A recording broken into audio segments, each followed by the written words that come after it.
Welcome to Escape to the Country. Now, today we begin inside the beating heart of Britain's oldest working gin distillery. I ask you, is there really any better way to start the programme?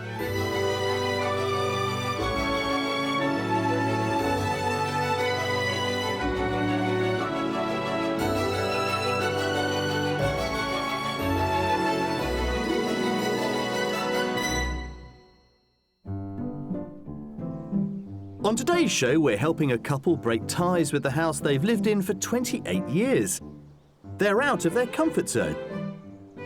It's something we're getting to grips with. Embrace the fear.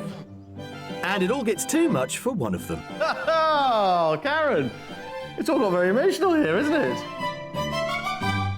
Well, today we are in Devon at the Blackfriars Distillery, home to Plymouth Gin since 1793. Now, such is its global prowess that it's now protected by geographical status, which means if it ain't made in Plymouth, then it isn't Plymouth Gin. It is, quite simply, unique, not unlike the rest of Devon. Sitting in the southwestern corner of England, the county of Devon is bordered by Cornwall to the west and Somerset and Dorset to the east. Devon is often voted the best place to live in the country by leading property magazines, and it's easy to see why. It's the variety of countryside on offer that makes it so appealing, from the rugged coastline in the north to the deep and wooded valleys in the south, and the granite tors of Dartmoor in the west to the patchwork of fields around seaside towns like Seaton in the southeast. Devon has provided inspiration for a host of literary giants down the years, including Sir Arthur Conan Doyle, whose Sherlock Holmes novel The Hound of the Baskervilles was largely set on Dartmoor. Much of its haunting beauty that so inspired him remains unchanged today, and the same can be said for the rest of this timeless county. Now, the cost of a detached home here in Devon is currently £288,000. That's a whopping £31,000 above the national average. Now, those numbers are clearly influenced by properties with coastal views that attract a premium, in particular those that run along the English Riviera, that 22-mile stretch that includes Brixham, Torquay and Paignton. But broadly speaking, well, the more inland you go, the more you get for your money. So let's meet today's buyers and find out where exactly they want to be. Carl and Karen live in a 4-bedroom house in Yarnton, just outside the city of Oxford, and it's been their family home for almost 3 decades. But the area isn't the same as it used to be. We've been living in this area for 28 years, and originally it was sort of more of a village, but now we've had considerable development of housing. The traffic's increased. We're looking for something a bit more rural. I like big open spaces, wide open spaces, lots and lots of fresh air. They first met when they both worked for the same bank. He opened the door to me on my very first morning, so he had to actually look through the spy hole at me to see who was standing there. We've been married for 37 years. Is it? Yes, I'm afraid so. He jokes about that all the time, Yes. don't you? Yeah, well, I always say you get less for murder, For don't murder. you? With Carl now retired from banking and their 2 grown-up sons having families of their own, it's the perfect opportunity to make the break. This move is going to be the first time that we've really moved where we want to move to. Whereas before, when we had young children, it was very important to get settled as quickly as possible. So we don't need to worry about, you know, all the things that families need to worry about. We can pick somewhere which will really suit us for the rest of our lives. Coastal Devon is their location of choice as it brings back lots of happy childhood memories for Karen. Well, I've always wanted to live by the sea. It's probably because my dad was actually in the Navy. It probably stems from that. So this is why I would really love to live in either Devon or sort of cross the border to Dorset, maybe. And I really, really love it. Since retiring, Carl has kept himself busy as a table tennis coach, but the move will be a chance to take up some new pursuits. I've been playing table tennis now, believe it or not, for 47 years. And much as I enjoy it, there are other things that I need to do. And I think we've always talked we've always talked about, you know, walking along the coastal path. Yeah. I've been promising for years to write my children's books. Children's stories, yeah. Children's that used to stories, tell but I've our never got boys. round to doing it. And in a way, business and table tennis has just dominated my life. And Karen has big ideas of her own. I love animals and I would really like to do something that's animal-based. If I had the money and the space, I'd set up my own rescue centre, actually. He's always saying, Well, we haven't got the money for that. If we won the lottery, that's what I would be doing, Yeah. opening my own rescue centre. But in the meantime, they're interested in running a holiday business, which would give them more financial flexibility. Our budget for our move is 525,000, but if there was some additional income like a holiday let, then we could stretch that to potentially 575,000. Carl and Karen would like us to concentrate our property search in the east of the county, close to the coast and Lyme Regis, just over the border in neighbouring Dorset. I'm meeting them on Devon soil to find out what they're looking for in their new home. Welcome to Devon. Yeah. Now, this is very exciting because you've been in the same house, as I understand it, for 28 years. Yes, and it's this week. 28 years ago this week? This week, yes. Wow. So this is quite a moment, really, an anniversary. Yep. Yes, it is. So 28 years in the same house, but hopefully moving into a new one shortly. Hopefully, Hope so, yes. And what's this new house got to contain? Oh, my goodness. Hopefully 4 bedrooms, hopefully, but we could manage with 3. Yeah. Quite spacious, quite open and airy, nice and lots of light. Hopefully, if we can find a separate dining room. Good-sized garden. Yes, good-sized garden, because we have 2 small dogs. But the house you live in at the moment is relatively modern, isn't it? Yes, it is. So does that dictate the style you're after, or are you open to something else? I think we're open because you tend to sort of try and live in the same places you've always sort of bought before. We've always bought family homes. So it'd be quite nice to look at something different that takes us outside our comfort zone. Now, the budget is interesting because there is a sliding scale that we have available, isn't there? That's right. As I understand it, 525 for simply a house. That's right. With the 3 or 4 bedrooms, Yep. Yeah. airy living spaces, garden and so on. But possibly a holiday let at 575. If that's possible, I think you've always said you'd quite like holiday let, not bed and breakfast. Not B&B, no. I don't fancy getting up early at the crack of dawn cooking for anybody else. But the main priority is obviously the house. OK, well, we're in the right county. Yeah. Devon is absolutely gorgeous. We've got 3, I think, very interesting properties for you to look at, including, of course, our mystery house. Yeah. So you ready? Yep. We're ready. Let's go. Right. Thank you. Thank you very much. For a maximum budget of £575,000, Carl and Karen would like a light and spacious property, but they're not fussy about age. The accommodation should include a separate dining room and 3 to 4 bedrooms. They'd like a good-sized garden and the option to run a separate holiday let within the property. We've got 3 lovely homes lined up to show our buyers here in Devon, and I'll be asking them to estimate the price at the end of each house tour. With our final offering, the Mystery House, it's out with the old and in with the new. Now, I understand, Karen, that you have a fascination with all things Victorian. That's right. I would have preferred to be born when there was no cars, there was just horse and carriages. And what about you, Carl? Would you like to live in a frock coat and a top hat? Well, I think I wouldn't have minded living years ago, as long as I was upstairs, not downstairs. Yeah. If I was Lord of the Manor, that would do me fine.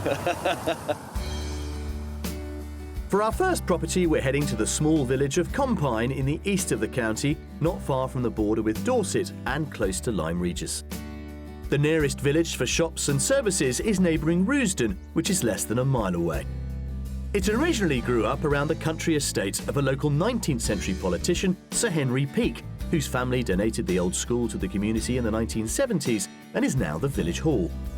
Our first offering is just a 2-minute drive away in the smaller village of Compine. The house greets you with a rather impressive water feature. Right, well, let's start with this one then. Lovely. Is number 1. Water running as well. Spectacular, isn't it, really? This is about 1720. Oh, my goodness. Yeah. Yeah, a bit different, isn't it? Yes. It is very different. Is this what you had in mind? No. Why not? It's probably older than what I expected. Really? But it looks Yeah, lovely. But it is lovely. Can you see that change in roof line to the right? Yes. Yeah.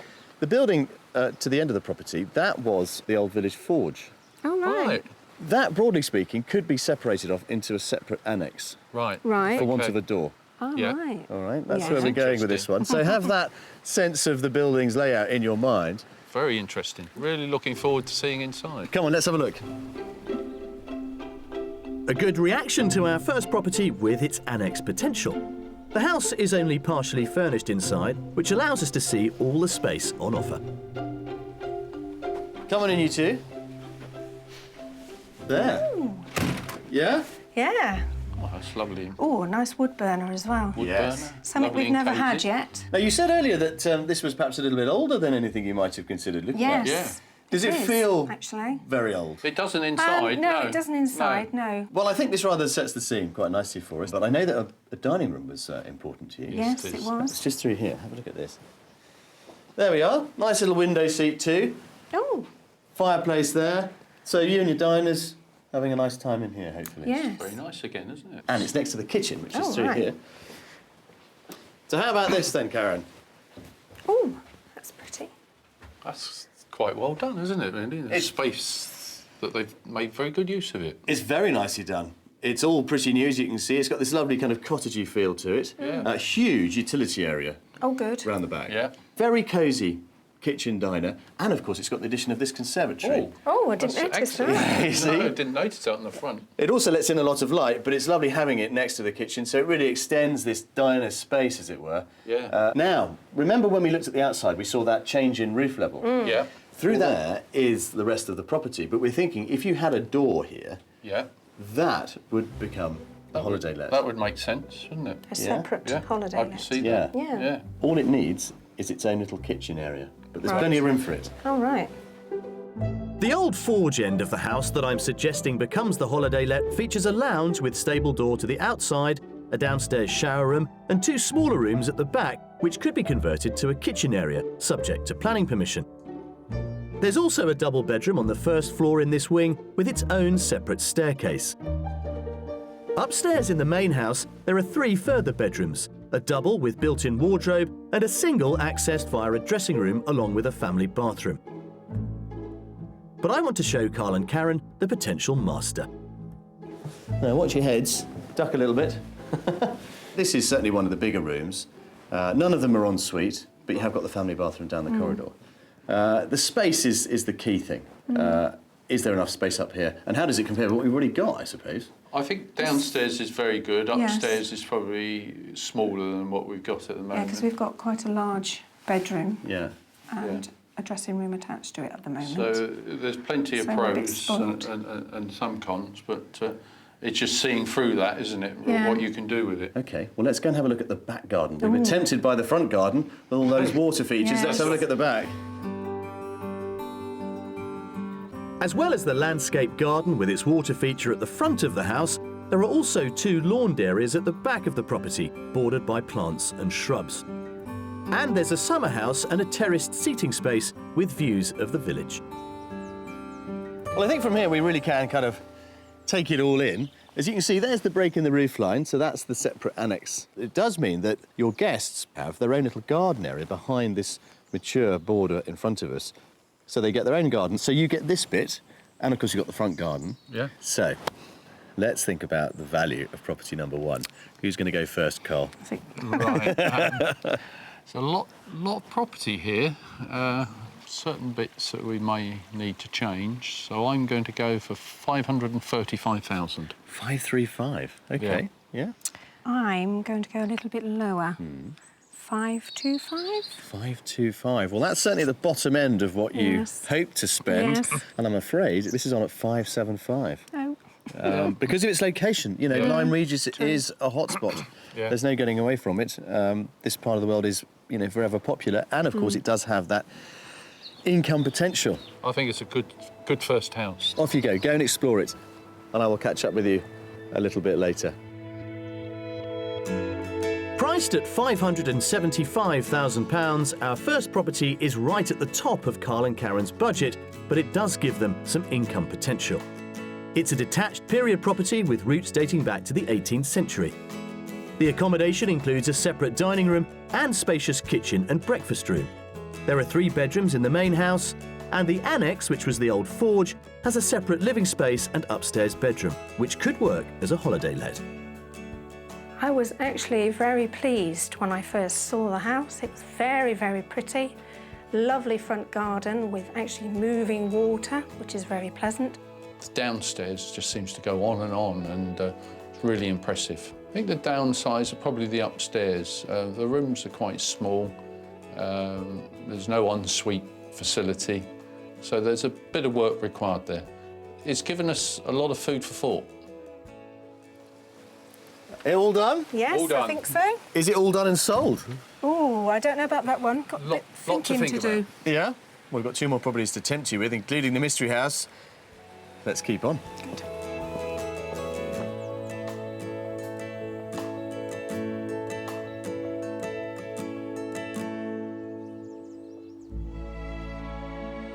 Devon's countryside is home to a rich variety of wildlife. But the loss of their natural habitat and changes in farming practices mean that some of the county's animals are at risk. Just outside the historic market town of Totnes is a rare breeds farm with a mission to protect and rehabilitate native species. It provides sanctuary to uncommon varieties, including golden Guernsey goats and Soay sheep, as well as wild animals under threat, such as the red squirrel. Karen has expressed an interest in working with animals, so we sent her and Carl to the farm to find out more about volunteering. First, they're visiting the Hedgehog Hospital and meeting Samantha Adams and her prickly patient, Tripod. Now, as you can probably guess, being called Tripod, he does only have the 3 legs. And I'm afraid he'd get a little bit too close to a garden strimmer when he was younger. So in 2009, he was rescued and was brought in to us from the vets. But he's doing really, really well. Is that a common problem? I'm afraid so. So mankind and hedgehogs don't generally mix very well. So there's strimmers, there's traffic, and a huge one is climate change. They're really struggling with our winters. They're warmer than they should be, so they don't hibernate very well. What do we need to do as a sort of general public to help the population? You can help them by putting down cat food or dog food. In the past, they used to say bread and milk, which is really, really bad. Hedgehogs are lactose intolerant, so milk is not a good idea at all. Milk is a definite no-no. It's a definite no-no, yes. Hedgehogs typically arrive at the farm underweight, but they can be released back into the wild when they weigh 500 grams, around the same body weight as young Tripod. He's soft underneath, so he has no spines under his belly. You're so cute. I want to take you home. The farm is home to around 130 animals. The aim is to try and release many of them back into the wild, but there's also an active breeding program in place for others, including the red squirrel. Okay, so this is our red squirrel colony. So they're a registered breeding colony, and they're doing very, very well, fortunately, in here. Why are the red squirrels so rare in the wild? Well, we used to have them all across Britain. It used to be the only squirrel that we'd get here. But then the grey squirrel was introduced by the Victorians in their London parks because they thought they looked really cute, really pretty. And sadly, the grey squirrels completely outcompete the reds, which are smaller, a bit more delicate. But more to the point, the grey squirrels carry something called the squirrel pox, right, which they appear to be completely immune to, but it kills whole populations of reds, just get decimated by the squirrel pox. So I've just noticed that there's so much difference in the coloration of them all. Why is that? Yeah, well, even amongst red squirrels, there's quite a variety in their colours. So we've got a couple here, bright red one and sort of darker ones. But these really dark ones, which we have in here, we're a southern European coloration. So they get really, really dark the further south you go. Mm-hmm. And then to prevent inbreeding, we introduced a few black ones in to keep the gene pool going. As you can see, they're all really active. Would you like to give them some peanuts? It's something they really enjoy doing. Love to. The farm relies heavily on the work of volunteers, and they're always looking for people to lend a hand. Could I actually volunteer to do more with the squirrels or any of the other animals that you fear? Certainly, our volunteers get really hands-on here, so we don't often go in there, but their houses do need cleaning out when we go in there. They go a bit nuts and then they settle down, they're fine. And they can get really inquisitive, these guys, and start tugging at your clothes and trying to see what you're up to. So they're lovely little guys, these. Now we've found Karen a possible role here in Devon, it's time to return to the property search to see if we can find both her and Carl a house that they can go wild about. For our second property, we're travelling around 20 miles along the south coast to the village of East Budley. It's an unspoilt and pretty Devon village offering a host of historic buildings. The Elizabethan explorer Sir Walter Raleigh was born in nearby Hayes Barton.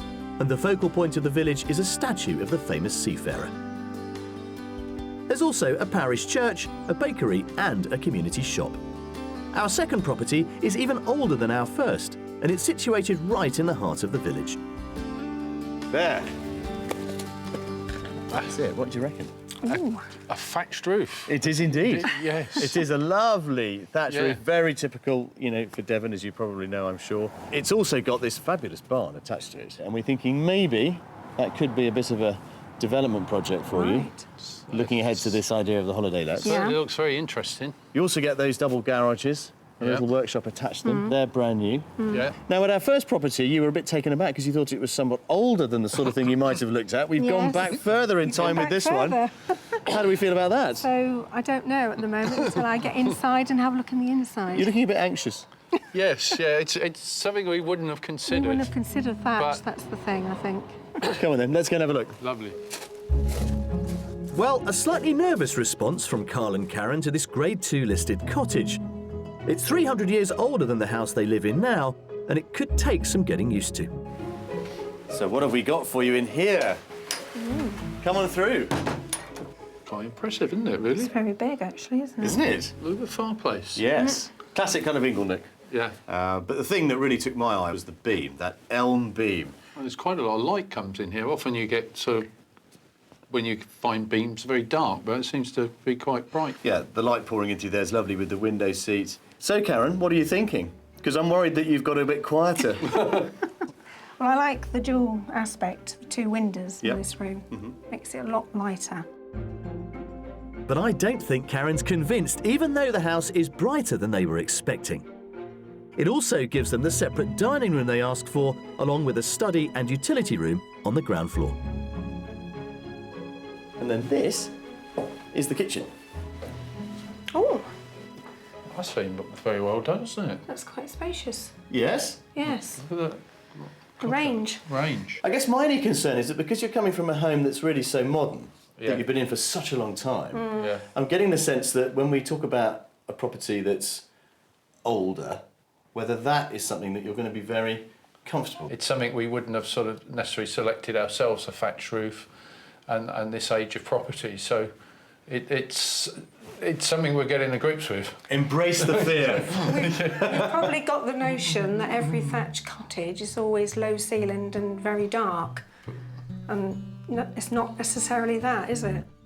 Karen does seem to be warming to the idea of living in a 300-year-old property. But as with many cottages like this, the stairs are curved and narrow, but once you negotiate them, there are 3 impressive bedrooms to take in.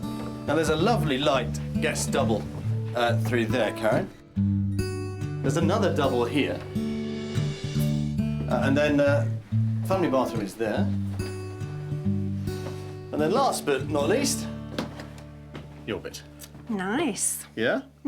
Loads of storage, as you can see. Yes, which is always good. Like property one, it's not en suite, No. but really nice family bathroom next door. Yeah, nice deep windows. Lovely floorboards. Nice floor. That's certainly in keeping with the feel of the rest of the building, I think. Yes, that's right. Our buyers are interested in the option of running a holiday let from their new property, and whilst there isn't the space at the moment, the attached barn offers lots of development potential. Now this, I think you will find quite interesting. Oh, Yeah. big. That's a big space, Isn't it? Very big. The walls are cob, Right. very common material in this part of the world. Behind us, this brick wall is actually the back of the utility room wall. Right. So all the services are here, all the water, all the plumbing. So they've already thought about extending into here, the current owners, and they have had some outline conversations with the Conservation Officer about it. So Right. in theory, we think it is a possibility. Yeah, there's certainly quite a lot you could do with this. Yeah. Looks very impressive. OK, well, of course, how much you can do with it is going to depend on the price. Let's go outside into the sunshine and talk about the money, shall we? Right. Outside, the gardens are largely laid to lawn, and there's a gravelled seating area ideal for summer entertaining. Well, what you see is really what you get. Well, it's great size, I think. We wouldn't measure this in acres, No. or even, you know, fractions of acres. No, but it's big enough. It's lovely and private, nicely enclosed. And I think, you know, for a village garden, Yeah. in a community like this, it's a pretty good size, actually. Very good size. So what do we think of our location? Location, I think I can almost It looks smell the very sea nice. air. Smell the sea air, the spirit of Raleigh is floating through the rooftops. Yeah. So there's lots of history here, and of course there's lots of history in the property. So let's have a think about the price then, madam. I would say 555,000. 555,000, yeah, OK. I'm going to go slightly lower. I'm going to go 535. 535. I can see why you're thinking that, in fairness to you, but you are much closer to it. Oh, good, I win one. Well, almost, almost, because this is on the market at £575,000. OK. Now, like Property One, it's open to offers, and I think anybody selling this would be mindful of the fact that you might want to do something with the barn, That's right. and clearly would need some monies left over. It's knowing how much that renovation will cost Yeah. to really make it the dream property. Go and enjoy yourselves, and I'll catch you up a little bit later on. Thank you very OK. much. Off you Thank go. you. Thank you. Our second property, priced at £575,000, is also at the top end of Carl and Karen's budget, but the owner is willing to consider offers. It's a listed Devon longhouse with a thatched roof and bags of character inside. The rooms are light and spacious and include a large lounge with inglenook fireplace. It comes with 3 double bedrooms, and outside there's a stone barn that could be turned into a holiday let, subject to planning consent. I was expecting when I come through the front door, very low ceilings, very dark, smallish rooms, and actually it's the complete opposite. But as for getting the really goosebump feeling, I didn't get that one, I'm afraid. There's elements of this house that are really, really good. It's got some lovely exposed beams, but there are a few issues regarding ceiling height and the accessibility to the upstairs with very, very narrow stairs. After you. Thank you. Well, that's it. Property 2 is done, and that's the end of a fairly busy first day's house hunting. It's been extremely interesting, and we've certainly got a lot to think about. Well, we're going to give you even more tomorrow. It's nearly mystery house time, eh? More confusion.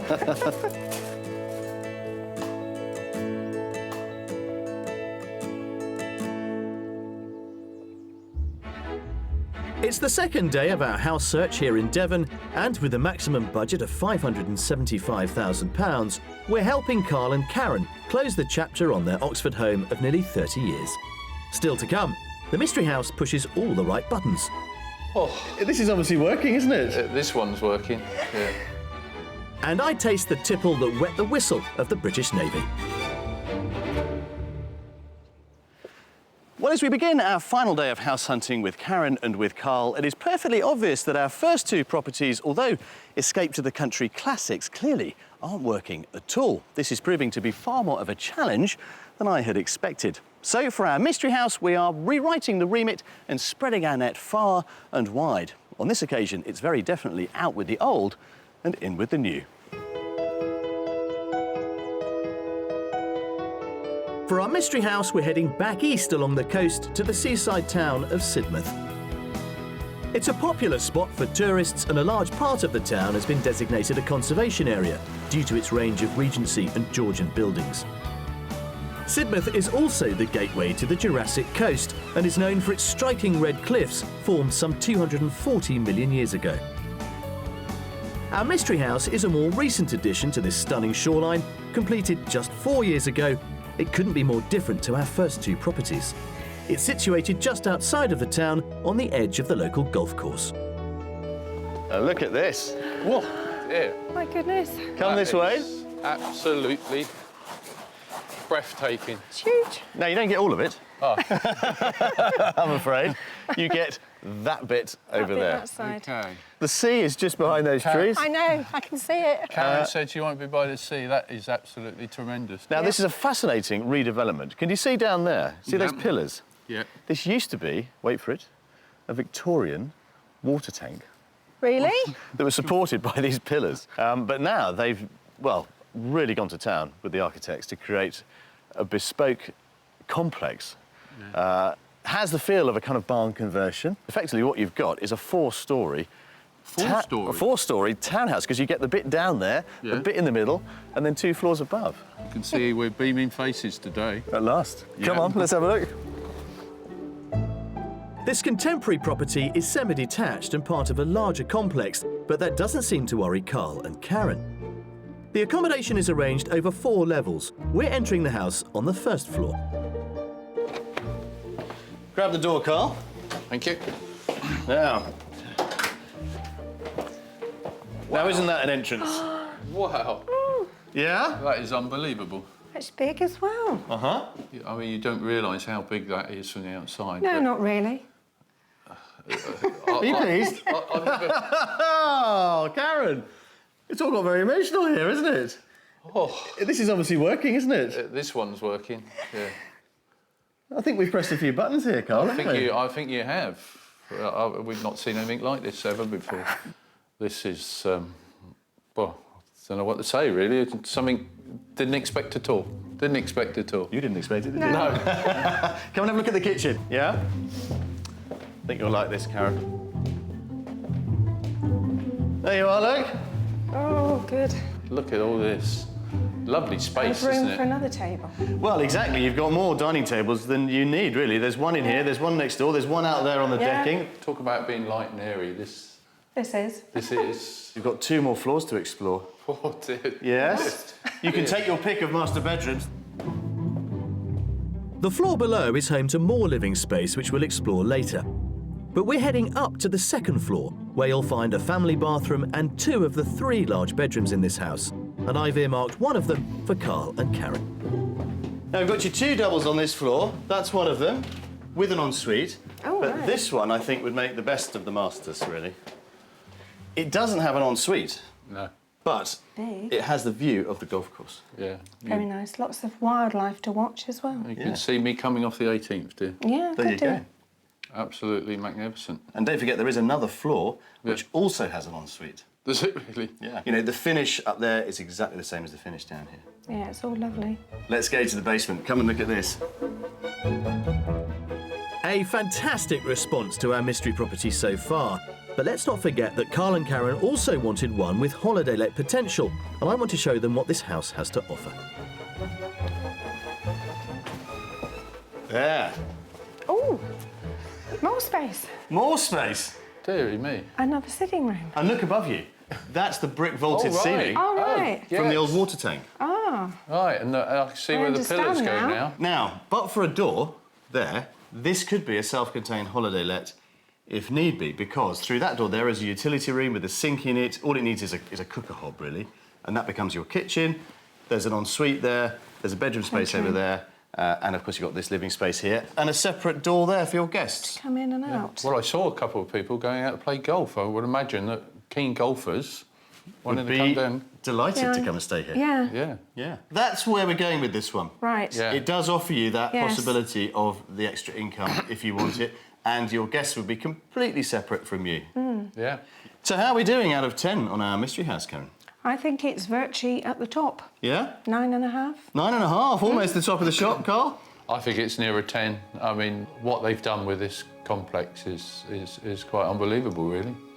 Let's see if we can get a 10 out of you. Come on, let's go back upstairs.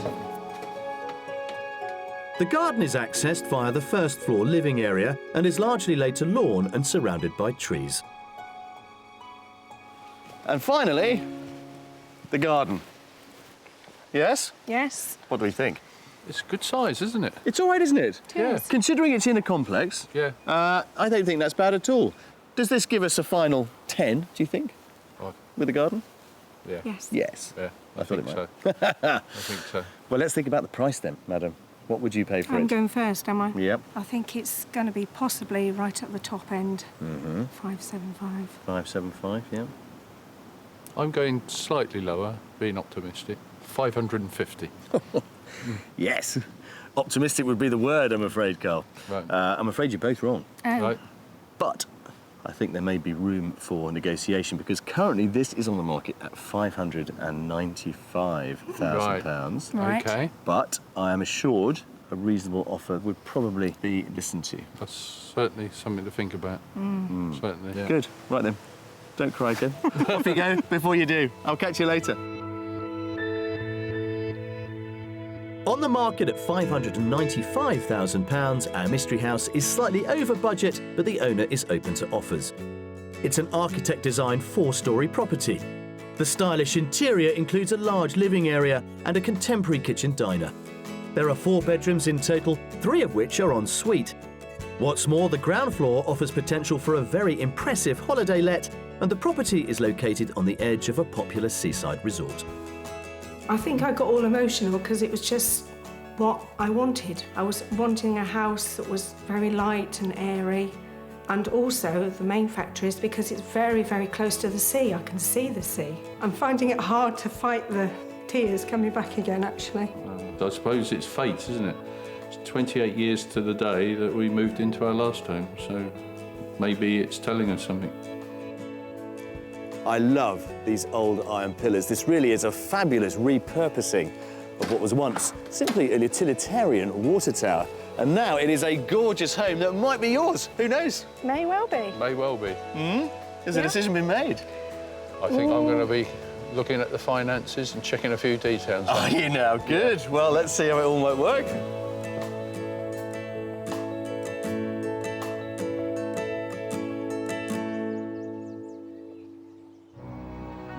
With over 300 miles of coastline, it's no wonder that Devon has a strong maritime heritage. Much of it centred on Plymouth Sound, one of the world's largest natural harbours. In the past, ships departing from the naval port set sail with a stash of alcohol on board. Traditionally, rum was the daily tipple for sailors, but in the early 17th century, gin became the drink of choice. In 1793, this distillery was established in a former monastery in Plymouth and started supplying its own special brand of gin to the Royal Navy. Today, it's the oldest working gin distillery in England. I've come to find out more about its unique recipe and the gin's ties with the Navy. I'm meeting Sean Harrison. It's a drink we all take for granted, but where did it all begin? The Dutch are credited with making the original gin, which they call Geneva, which is still around today. And then in the early part of the 1600s, the English got involved, and they brought the concept from Holland back to the UK. Now, the whole Dutch courage story, is that related to gin? It is. It's literally, there's a war between 1610 and 1640 over the Low Countries of Europe. And the story goes that you'd have your shot of Geneva before you went into battle. You'd get your Dutch courage. Now, I've always associated gin with those classic black and white war films. We often associate the Navy with gin. Why? Particularly with Plymouth, is we're in a port that's very much built around the Royal Navy. So when the Navy was at its height 100 years ago, all the ships were taking local produce to sea. And in our case, they were taking Plymouth gin to sea. The Devon-based gin is still being made in huge copper stills that are over 100 years old. But in order to see the process in more detail, the distillery has a scaled-down glass version of a still down in the basement. The gin made here is creamier on the palate than other varieties, largely due to the different flavoured plant ingredients that are added to alcoholic water, along with the gin's chief ingredient, juniper berries. But one thing that surprises me is the range of flavours that's possible. I just thought gin was effectively alcoholic water. It's what a lot of people make the mistake of, because traditionally it very much is juniper. So we've got to have that in it? You've got to have that in it. And what else have we got here, then? Oh, these are 9 other traditional gin ingredients. So we've got 2 peels, we've got lemon peel and sweet orange. Yep. We've got green cardamom pods, Yep. Which come from like Guatemala. We've got coriander seed, and this is Russian as opposed to Moroccan, so it's slightly smaller in seed side, and it's slightly more citrus. Quite distinctive, yeah. Yes, we've got something called orris root, which is the root of the iris that comes from Italy. Gosh. And again, it's been known about for hundreds of years. It's fascinating, isn't it? When you look at the origins of these ingredients, you really do understand why Plymouth, as a trading port, became the centre of gin manufacture. Absolutely. The exact ratio of ingredients in the Plymouth variety is a closely guarded secret, so I'm going to have a stab at making my own version. As well as the juniper, I'm adding lemon peel, licorice, coriander and orris to a liquid of water and alcohol. And now what we need to do is cook it to get the essential oils out. So effectively boil it. Boil it, exactly right. The distillation process involves boiling off the essential oils from the ingredients and the alcohol, which then travel in a vapour through a water condenser, which forms a purer, stronger gin. The distilled liquid is 80% alcohol, so it needs to be watered down.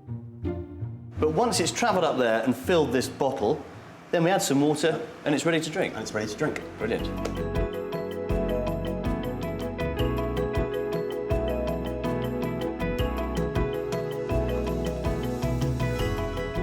Gosh, actually, It's really good. I'm surprised. Don't sound too surprised. But I've learnt a lot about the flavours, and that's the thing that is most surprising to me, how much you can flavour it. And how much you can change it by what you flavour after juniper. Well, here's to you, and here's to cheers. Cheers.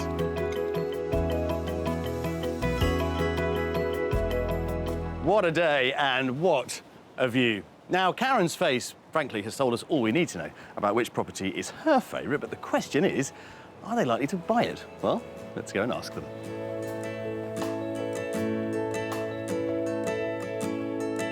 Ah, here we are, sheltering out the wind. Hello. Well, this has been quite an eventful few days, hasn't it? Yes, it has. Quite emotional. Yes. Now, our first two properties were classics for Escape to the Country, but they clearly weren't for you. No. No, I think it's sort of proof to us that a lot of people might like low beams and thatched cottages and oldie-worldy type, and they were really good properties, but it's not our cup of tea. Well, let's talk about our mystery house, Karen. Yeah, if I can. If you can. Those emotions are still running quite high, aren't they? Yes. Is it a sense of relief that's making you so moved? I think it's basically because you've come to one of my favourite places, and especially with the sea. Yeah. Sidmouth could be your new home. Yes. Could well be. Will it be, though, Carl? You're in charge of the finances. I'm in charge of yes, I shall be back home, crunching the numbers, and if we can do that, I think you found us our dream home. Is this the journey completed? I think so, you know, close to the coast, nice property, somewhere for our family to come and stay. And if we did want to let out the bottom of the property for all those keen golfers that want to come and play at the nearby golf course, we can achieve everything with one property. I think when you go looking at any houses, you always get a feel when you walk into the house straight away whether you could make it home. Yeah. Well, I'm delighted that we have arrived at a destination which should be a fabulous new home for you. Yeah. I wish you all the best of luck, Carl. Go and crunch those well, numbers and let us know. I can't wait to hear. Yeah. But finally, you've moved in. Yeah. Thank you for all your support and the support of the team. It's been great. Our pleasure. Hey.